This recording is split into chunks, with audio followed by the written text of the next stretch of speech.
नमस्कार जय जगन्नाथ मु शुभम आज आपण को कैंगेन डिवाइस रा डीप क्लीनिंग प्रोसेस विषय जानवा जाऊँगी।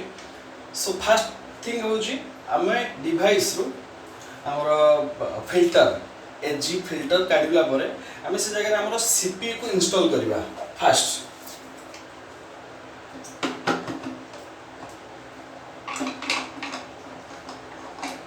ऑप्शन भी अच्छी केमती इंस्टॉल करने को पड़ो एंड केमती रिमूव करने पड़ो तार लॉक को फर्स्ट इंस्टॉल करंतु लॉक हो गला देन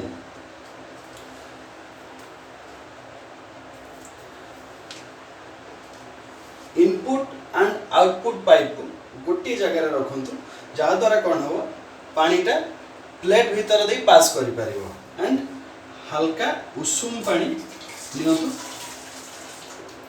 एंड मु एथिरे चारोटी हमर साइट्रिक एसिड पाउडर नउची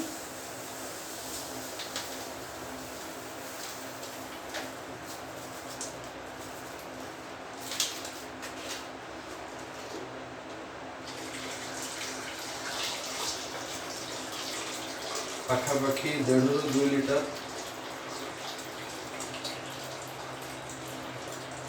उषुम पानी नउची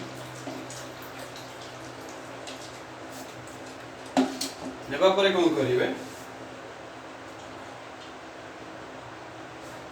हमर जो मोटर द्वारा कैंगेन को पानी आसे तार स्विच को ऑन कर देबे। सो या ई प्रोसेस रे कोन हो साइट्रिक एसिड प्लेट भीतर दे धीरे धीरे प्लेट को सफा करिवो। गोटे रु 2 घंटा ये प्रोसेस रे अपन डिवाइस को छाडी देबे एंड तापरे डिवाइस रो ब्यूटी वाटर सफिशिएंट काढिबे पीएच चेक करिवे एंड यूज करिवे।